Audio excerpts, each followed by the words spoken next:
మనం జన్మించకముందే మన అమ్మా నాన్న మనకి తెలుసా? మనిషి జన్మలో పుట్టకముందు అసలు మనం ఎన్ని రూపాలలో జన్మించి ఉంటాము?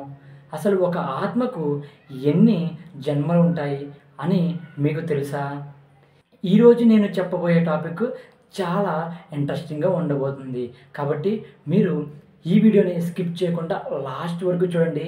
ఐ స్వేర్ నేను ప్రామిస్ చేస్తున్నా ఈ వీడియో చాలా అంటే చాలా ఇంట్రెస్టింగ్‌గా ఉండబోతుంది. మీరు ఎక్కడ స్కిప్ చేయకండి. మీరు స్కిప్ చేస్తే చాలా మిస్ అవుతారు.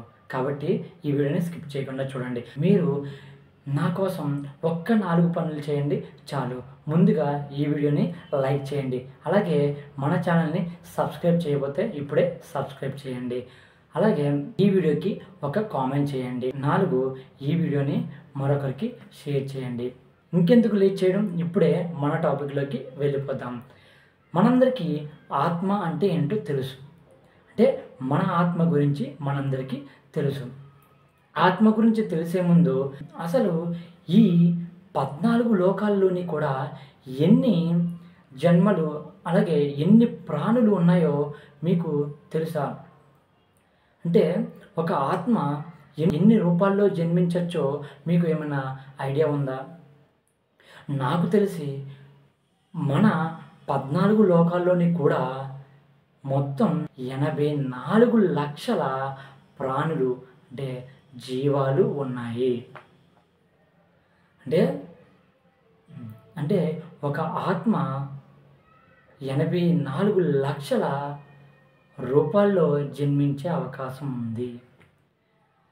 అందులో 9 లక్షల వరకు నీటి ప్రాణులు, 10 లక్షల వరకు మొక్కలు, చెట్లు, 11 లక్షల వరకు పురుగులు, 30 లక్షల వరకు జంతువులు అంటే యానిమల్స్ ఇన్ని రూపాల్లో జన్మించే అవకాశం ఉంది. ఒక ఆత్మకి ఇన్ని రూపాలు ఉంటాయి. మనం మనిషిగా జన్మించే ముందు ఈ రూపాలన్నీ కూడా ధరించే అవకాశం ఉంది. ఈ రూపాలన్నిటిలో కూడా మనం పుట్టే అవకాశం ఉంది.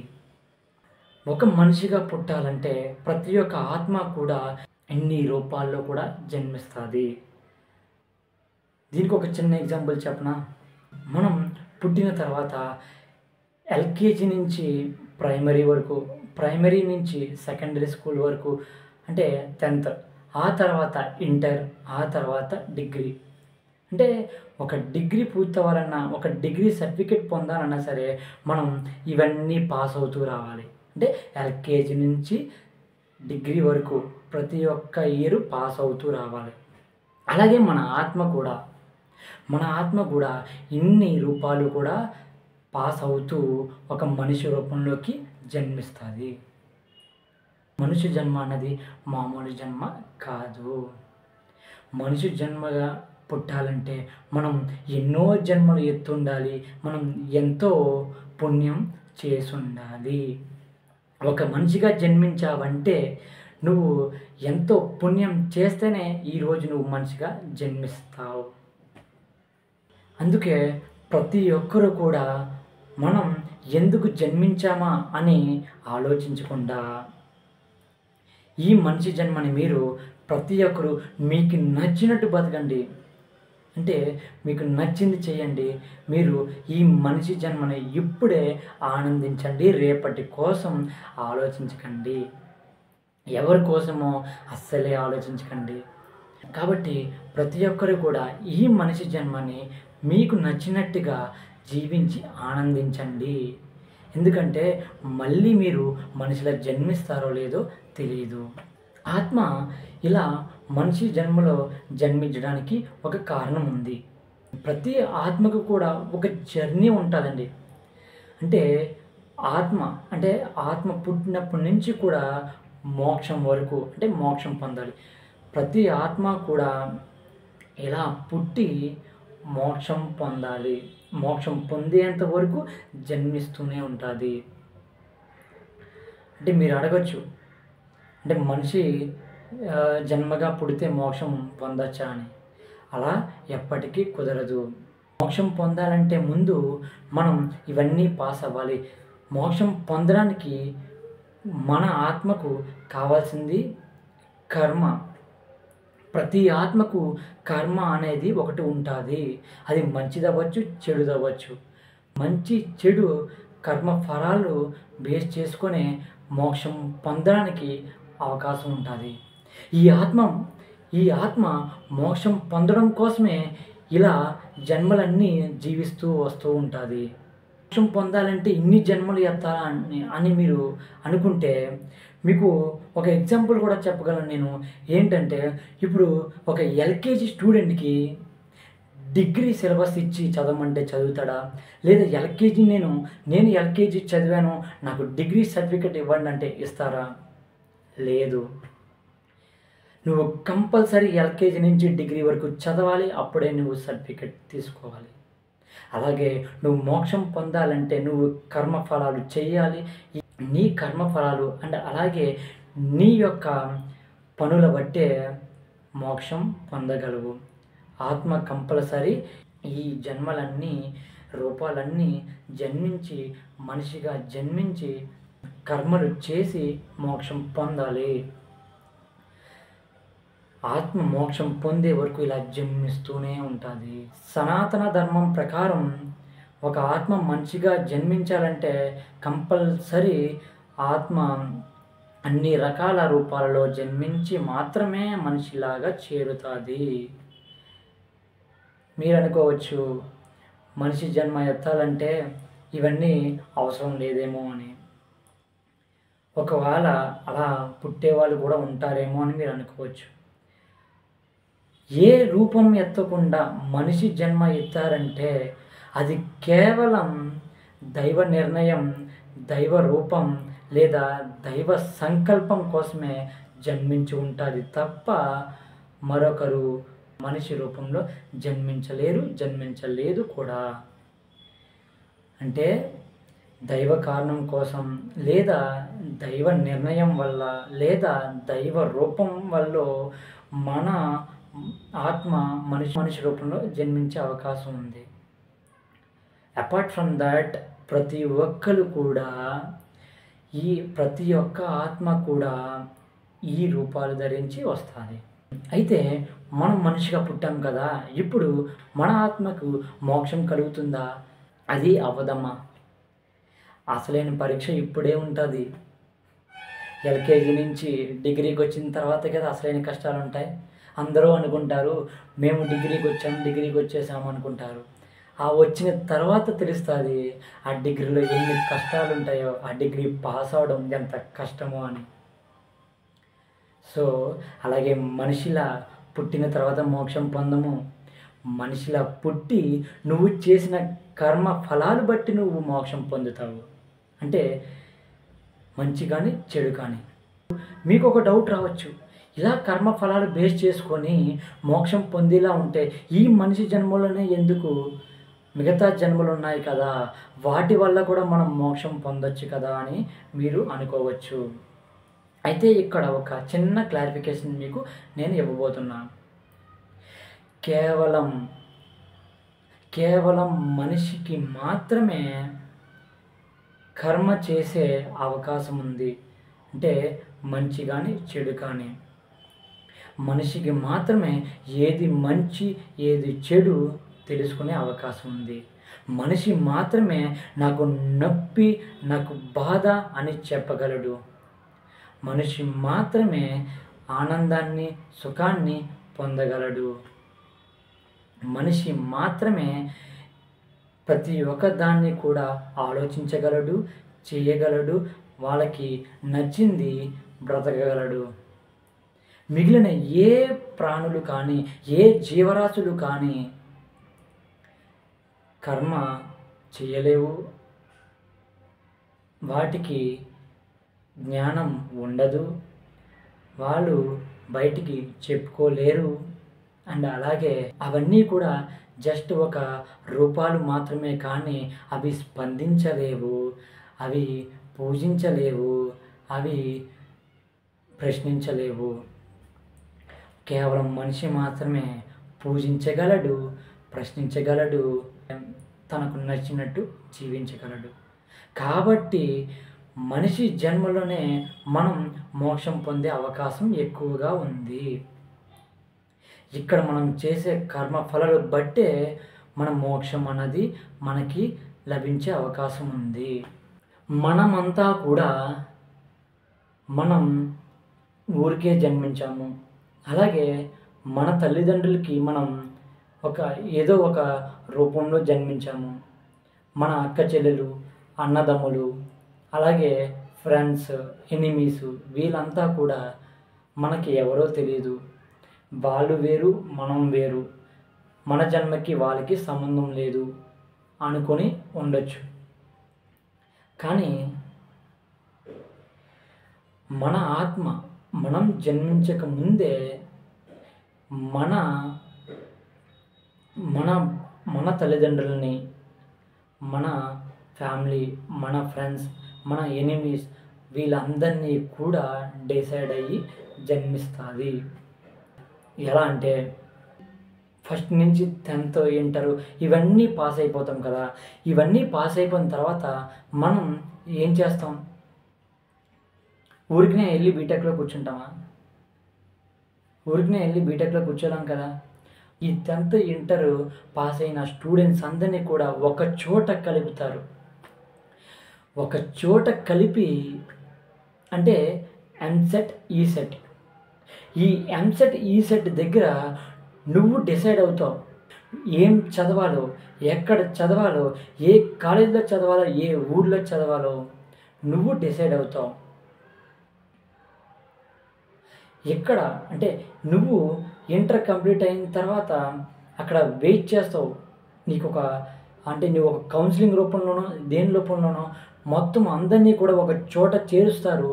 చేర్చిన తర్వాత మనకి మన డెసిషన్ అనేది ఇస్తారు. నువ్వేం చదవాలనుకుంటున్నావు అంటే ఏ సబ్జెక్ట్, ఏ కాలేజ్, ఏ ఊరు, అంటే ఇండియానా, అబ్రోడా, ఇలా అంటే వివిధ రకాలైన ఆప్షన్స్ ఉంటాయి. ఈ ఆప్షన్స్ని నువ్వు మాత్రమే ఎంచుకుంటావు.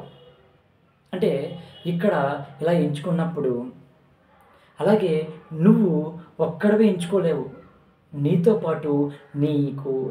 పాటు ఒక గ్రూప్ ఆఫ్ మెంబర్స్ కలిసి అంటే మీ ఫ్రెండ్స్ లాగా మీరు ఒక బ్యాచ్ లాగా ఒక కాలేజీలో జాయిన్ అవ్వాలి. ఇలాగా ఒక బ్రాంచ్లో జాయిన్ అవ్వాలి. ఒక సబ్జెక్ట్ తీసుకోవాలని మీరు ఫిక్స్ అవుతారు. వీళ్ళందరితో పాటు కలిసి ఇలా మీరు ఏమి చదవాలనుకుంటున్నారో అని మీరు డిసైడ్ అయ్యి ఏ డిగ్రీ తీసుకోవాలో డిసైడ్ అయ్యి మీరు జాయిన్ అవ్వడానికి ఒక కౌన్సిలింగ్ స్టేజ్లో ఉంటారు. ఈ ఎంసెట్, ఈసెట్ రాసిన తర్వాత ఈ డెసిషన్స్ అన్నీ ఉంటాయి.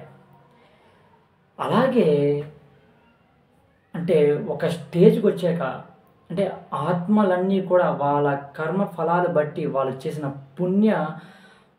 చేసిన పుణ్యాల మీద డిపెండ్ అయ్యి మనిషి జన్మలో జన్మించక ముందు అంటే పితృలోకంలోని చేరుతారు. అందరూ కూడా గ్రూప్ ఆఫ్ మెంబర్స్ కింద అంటే ఒక ఆత్మలన్నీ కూడా అక్కడ చేరుతాయి. అంటే ఇలాగా పుణ్యం కలిగి మనిషి రూపంలో జన్మించక ముందు అంటే డిసైడ్ అయ్యే ముందు ఒక చోట ఆత్మలన్నీ కూడా ఉంటాయి. ఇప్పుడు అంటే మన ఆత్మలన్నీ కూడా అంటే మన జర్నీలోనే అంటే మనం చేసిన ఈ 84 లక్షల రూపాలలో మనం జన్మించి ఉండొచ్చు కదా. ఆ రూపాలతో మనం జన్మించి వచ్చినప్పుడు మనం ప్రయాణం చేసిన వాళ్ళతో అంటే మనం ప్రయాణం చేసిన ఆత్మలతో కలిసి మనం ఇక్కడ ఉంటాము. అలాగే ఇక్కడ మనం డిసైడ్ అవుతాం. ఇక్కడ ఆత్మలు డిసైడ్ అయ్యి అంటే ఎవరి దగ్గర పుట్టాలో, ఎవరితో పుట్టాలో డిసైడ్ అయ్యి పుడతారు. ఇక్కడ 3 రకాలు బేస్ చేసుకుని పుడతాయి. దాంట్లో ఫస్ట్ది వచ్చి రుణబంధం బేస్ చేసుకొని, రెండోది సహయాత్ర, మూడోది సంచిత కర్మ. అంటే రుణబంధం అంటే మన జన్మల బంధంతో కలిసి పుట్టే వాళ్ళని రుణబంధం అంటాం. అంటే ఏ బంధంలో ఏ జన్మలోనో వాళ్ళతో మనకి ఏర్పడిన రుణాలు కానివ్వచ్చు, ఏర్పడిన సంఘటనలు కానివ్వచ్చు, ఈ జన్మలో మనం వాటిని ఎంచుకొని వాళ్ళతోనే జన్మిస్తాం. అంటే నువ్వు తీర్చుకోవాల్సిన రుణం కానీ, వాళ్ళు తీర్చుకోవాల్సిన రుణం కానీ ఉండి మనం ఈ జన్మలో క్లియర్ చేసుకుందాం అన్నట్టుగా మనం జన్మిస్తాం. అలాగే సహయాత్ర. సహయాత్ర అంటే ఇప్పుడు మనకి మన వైఫ్ అండ్ హస్బెండ్స్ కానివచ్చు, అంటే మనతో కలిసి జీవించేవాళ్ళు, మన అక్క చెల్లెలు అవ్వచ్చు, అన్నదమ్ములు అవ్వచ్చు, ఒకరికి ఫ్రెండ్స్ కూడా. అంటే వీళ్ళు మనతో పాటు ఇన్ని జన్మలు కూడా నడుచుకుంటూ అంటే జీవిస్తూ సహయాత్ర చేస్తూ వస్తున్న వాళ్ళని మనం ఇక్కడ ఎంచుకుంటాం. ఎందుకంటే మనం మోక్షం పొందడానికి వీళ్ళు మనకి సహాయపడవచ్చు. అలాగే మనం వీళ్ళకు ఏదో మనకి వీళ్ళకి ఏదో ఇంకా ఏదో ఇంకా తెగని బంధం ఉండిపోయింది అని మనం వీళ్ళని ఇక్కడ ఎంచుకుంటాం. మూడోది సంచిత పాత్ర. అంటే మనం అప్పుడప్పుడు అనుకుంటాం కదా, స్ట్రేంజర్స్ అని, వాళ్ళెవరో మనకి తెలియదు. ఒకటి ఏంటంటే మనిషిగా పుట్టిన తర్వాత మనం కలిసిన పాత్రలు, మనం జీవించే స్నేహితులు, లేదంటే ఎనిమీస్ అంటే విరోధులు, ఎవరైనా సరే మనకి తెలియకుండా పుట్టరు. వీళ్ళంతా కూడా అంటే నువ్వు ఎవరినైనా చూస్తున్నావు, నీకు ఎవరైనా పరిచయం అయ్యారు, నువ్వు ఎవరితో అయినా మాట్లాడుతున్నావు అంటే అది వాళ్ళు నీకు పూర్వ జన్మలోనే ఖచ్చితంగా తెలిసి నువ్వు ఇన్ని జన్మల్లో ఎప్పుడో వాళ్ళతో ప్రయాణం చేసి ఇక్కడ నువ్వు వాళ్ళని చూస్తున్నావు. ఈ సంచిత కర్మ అంటే ఏంటో కాదు, నీకు తెలియని వాళ్ళు కూడా నీకు కనిపిస్తున్నారు అంటే వాళ్ళు నీతో ఎప్పటి నుంచో ఏదో అంటే గొడవలో కానివ్వచ్చు, ప్రేమలో కానివ్వచ్చు, లేదంటే ఏదో రూపంలో నువ్వు వాళ్ళకి సహాయం చేయవచ్చు, వాళ్ళకి లేదంటే నష్టం కలిగించవచ్చు. అలా ఉండి వాళ్ళు నీకు ఇక్కడ నీ లైఫ్లో ఒక పాత్రగా కనిపిస్తారు. సో ఇలా ఈ 3 రకాల బంధాలు కలుపుకొని మనం మోక్షం చేరడానికి మన ఆత్మ ప్రయత్నిస్తుంది, మన ఆత్మ ట్రై చేస్తుంది. వీళ్ళలో అంటే మనకి మంచి కర్మ జరగచ్చు, చెడు కర్మ జరగచ్చు, అది మనం చెప్పలేం. కానీ ఈ వీళ్ళని బేస్ చేసుకొని వీళ్ళతో సమానంగా మనం అంటే మన లాస్ట్ జన్మలో ఎవరికో నష్టం చేసి మన కర్మఫలం పడిపోయి అంటే మన ఆ కర్మాన్ని చక్కదిద్దుకుందామని ఈ జన్మలో వాళ్ళతో జన్మించవచ్చు.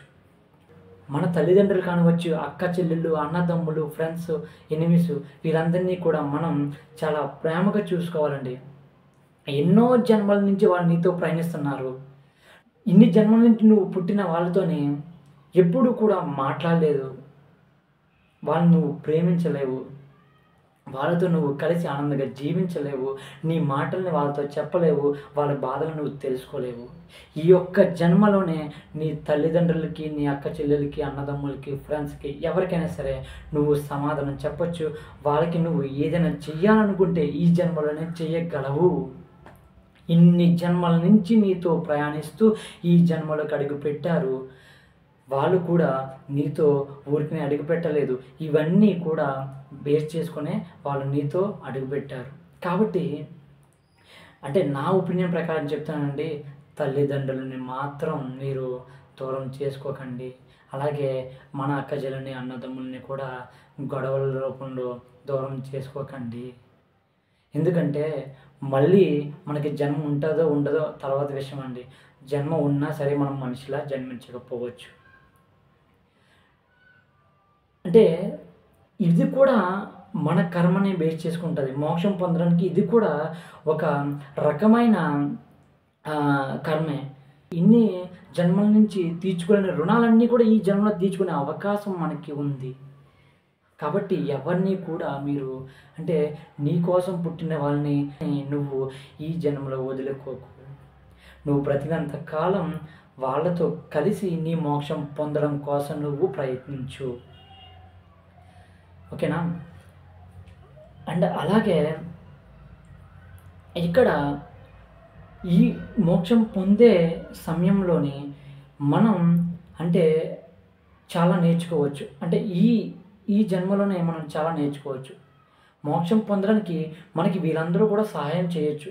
ఎలా అంటే ఒక గురువు, మీకు చదువు చెప్పే గురువు కానివ్వచ్చు. మన గురువు వల్ల మనం మారొచ్చు. మన ఫ్రెండ్స్ వల్ల మారొచ్చు. స్ట్రేంజర్ వల్ల మారొచ్చు. మనం చేసే పనులు మీద ఇవన్నీ డిపెండ్ అయి ఉంటాయి. సో వీళ్ళందరూ కూడా కలిపి మనకి మోక్షం కలిగే మార్గంలో వెళ్ళడానికి సహాయం చేయొచ్చు. మనం అనుకుంటూ ఉంటాం కదా, ఎవరో చెప్పిన మాటలు విని నేను మారాను, నాకు మారాలనిపిస్తుంది అని అంటూ ఉంటాం కదా. ఎందుకంటాం? ఆ మనిషి ఎవరు? అసలు నీకెందుకు చెప్పాడయ్యా? అసలు నీకు చెప్పాల్సిన అవసరం ఏంటి? ఆ మనిషి నీ దగ్గరికి వచ్చాడంటే అక్కడ ఏదో కనెక్షన్ ఉండే వస్తాడు. అతను నిన్ను మార్చడానికి ట్రై చేస్తున్నాడు. నువ్వు మారు. అంటే అలాగే ఇది ఇంకో రూపంలో కూడా జరగచ్చు. ఒక మనిషి నీ దగ్గరికి వచ్చాడు, నిన్ను చెడగొడుతున్నాడు. నువ్వు చెడి నీ కర్మఫలాన్ని తగ్గించుకుంటున్నావు. అంటే నువ్వు అలా కూడా అవ్వచ్చు. అంటే ఆ మనిషి నిన్ను చేరి నిన్ను చెడగొట్టడానికి కూడా రావచ్చు, నిన్ను మంచిగా నడిపించడానికి కూడా రావచ్చు. సో ఇది మంచి చెడు అన్నది మనం ఆలోచించే దాన్ని బట్టి ఉంటుంది, మనం నడుచుకునే దాన్ని బట్టి ఉంటుంది. చెప్పాను కదా, మనిషి మాత్రమే ఆలోచించగలడు. అంటే ఏది మంచి ఏది చెడు, మనం ఎవరిని పూజిస్తున్నాం అన్నది కూడా మన చేతుల్లోనే ఉంటుంది. కాబట్టి ఆత్మ మోక్ష పొందాలంటే కంపల్సరీ ఈ జన్మను నువ్వు ఉపయోగించుకుంటే నువ్వు మోక్షం పొందగలవు, లేదంటే కష్టం. అండ్ అలాగే మోక్షం పొందే ముందు ఒకటి గుర్తుపెట్టుకో, మనం ఈ మనిషి జన్మలో చూపించే భక్తి, ప్రేమ, కరుణ, జాలి, దయ ఇవన్నీ కూడా మన కర్మని పెంచుతాయి. అయితే ఈ జన్మలో కూడా మనం మోక్షం పొందలేదనుకోండి, అంటే ఈ జన్మలో మోక్షం పొందకపోతే ఏంటి అంటే అందరూ మంచి చేయలేరు కదండి. అందరూ కూడా మంచిగా చేయలేరు, మంచి బుద్ధితో ఉండలేరు, మంచి పనులు చేయలేరు. ఏదో ఒక రూపంలో ఏదో ఒక ఆటంకాలు వచ్చి మళ్ళీ మనం డ్రాబ్యాక్ అవుతాం, అంటే మళ్ళీ వెనక్కి పడతాం. ఒక ఎగ్జాంపుల్గా చెప్పాలంటే, సపోజ్ ఈ జన్మలో కొంచెం మంచి పనులు చేసి అంటే బ్యాలెన్స్డ్గా సగం సగం బ్యాలెన్స్డ్గా ఉన్నాం అనుకోండి, మళ్ళీ నీకు మంచి జన్మ రావచ్చు. వచ్చి ఆ జన్మలో ఇప్పుడు నువ్వు చేసిన మంచి డిపెండ్ చేసుకొని అప్పుడు నువ్వు ఏదో ఒక మంచి కుటుంబంలోనో లేదంటే ఒక మంచి సిచ్యువేషన్లోనో నువ్వు జన్మించి ఆనందాన్ని అక్కడ నువ్వు పొందేలాగా కారణం అవ్వచ్చు. లేదు ఇక్కడ నువ్వు ఇంకా కొద్దిగా తక్కువ అంటే కర్మలు చేసి అంటే కర్మఫలం తక్కువ ఉందనుకుంటే మళ్ళీ నువ్వు ఒక సాధారణమైన కుటుంబంలో జన్మించి మళ్ళీ ఇబ్బందులు పడుతూ రావచ్చు. అలాగే ఇప్పుడు నువ్వు ఎవరినైనా దూషించి ఎవరినైనా నువ్వు ఇలా ఉన్నావని లేదంటే వెక్కిరించి లేదా బాధించి నువ్వు ఆ జన్మను కించపరిచి ఉన్నావంటే నువ్వు మళ్ళీ మంచి జన్మగా ఎత్తి అంటే అదే రూపంలో జన్మించి అంటే పేదవాడిగానో ఏమీ లేనివాడిగానో ఏదైనా అంగవైకల్యంతోనో నువ్వు జన్మించి నువ్వు ఆ కష్టాలన్నీ నువ్వు అనుభవిస్తావు. ఆ తర్వాత ఇంకా మనం ఈ జన్మలో చేసిన చాలా దారుణాలు, చాలా దరిద్రాలు బట్టి మనం నరకలోకంలో జన్మించే అవకాశం ఉంది. నరకలోకంలో జన్మించామంటే ఆత్మ చాలా శోకాలని అనుభవించాలి. ఇంకా నరకలోకంలో జన్మిస్తే ఈ జన్మతో ఇక్కడతో ఇది అయిపోదండి. అంటే మోక్షం అంటే ఇది నేను చెప్పాను కదా, ఇదంతా మోక్ష యొక్క సైకిల్ అని, ఆత్మ టు మోక్షం. ఈ మోక్షం పొందే సైకిల్ ఇది రొటేట్ అవుతూనే ఉంటుంది. సో అలాగే ఈ రొటేట్ అయినప్పుడు అంటే ఇది ఎండ్ పాయింట్ కాదు కదండి. సో ఇది ఎండ్ పాయింట్ కానప్పుడు మనం చేసిన ఈ కర్మ ఫలాలు అన్నవి మన అంటే అంటే ఇప్పుడు ఒకటి గుర్తుపెట్టుకోండి, చావు అన్నది ఒక్క శరీరానికి తప్ప ఆత్మకి ఉండదు. అంటే ఆత్మ శరీరం నుంచి వేరైనప్పుడు ఆత్మ తన కర్మఫలాలను తనతో తీసుకువెళ్తుంది. మంచి చెడులు అవన్నీ కూడా ఆత్మతోనే వెళ్తాయి. అంటే ఇప్పుడు మనం అనుకోవచ్చు ఈ మనిషి జన్మ అయిపోయింది, ఈ జన్మ అయిపోయింది, ఎక్కడితో అయిపోయింది, మళ్ళీ రీఫ్రెష్గా స్టార్ట్ అవుద్దేమో నెక్స్ట్ జన్మలో అనుకోవచ్చు. లేదు, మన కర్మలు ఆత్మతోనే పాటు వెళ్ళి అవే అక్కడ కూడా కంటిన్యూ అవుతాయి. నెక్స్ట్ జన్మలో ఆత్మలు కంటిన్యూ అవుతాయి. అంటే నువ్వు ఒక స్టెప్ వరకు రీచ్ అయ్యారండి. ఇప్పుడు సపోజు మీకు ఎలా అంటే ఎగ్జాంపుల్, ఇప్పుడు మనం ఒక బీటెక్ కంప్లీట్ చేస్తున్నాం. డిగ్రీ తీసుకున్నప్పుడు ఫైనల్ ఇయర్ మార్క్స్ ఒకటే, అంటే ఫైనల్ సెమిస్టర్ ఒకటే డిసైడ్ అవ్వదు కదా. నువ్వు ఫస్ట్ ఇయర్‌లో ఫెయిల్ అవ్వచ్చు, సెకండ్ ఇయర్‌లో ఫెయిల్ అవ్వచ్చు, థర్డ్ ఇయర్‌లో ఫెయిల్ అవ్వచ్చు. ఆ మార్క్స్ అన్నీ కూడా క్యారీ ఫార్వర్డ్ అవుతాయి. నువ్వు మళ్ళీ రాస్తావు కదా. నువ్వు పాస్ అయిన సబ్జెక్ట్స్ అన్నీ కూడా క్యాలిక్యులేట్ చేసుకుంటూ పర్సంటేజ్‌ని బేస్ చేసుకుంటూ వెళ్తారు. ఇంకా సింపుల్‌గా చెప్పాలంటే ఇప్పుడు మనం స్కూల్ లైఫ్‌లో కూడాని మనం పాస్ అవుతాం. అంటే మనం మనకు వచ్చిన మార్క్స్ బట్టే మన సెక్షన్ డిపెండ్ అవుతది. అంటే ఏ సెక్షనా? బి సెక్షనా? సి సెక్షనా? అంటే నీ మార్క్స్‌ని ఆళ్ళు అంటే అక్కడి నుంచి ఇక్కడికి క్యారీ ఫార్వర్డ్ చేసుకుంటున్నారు కదా.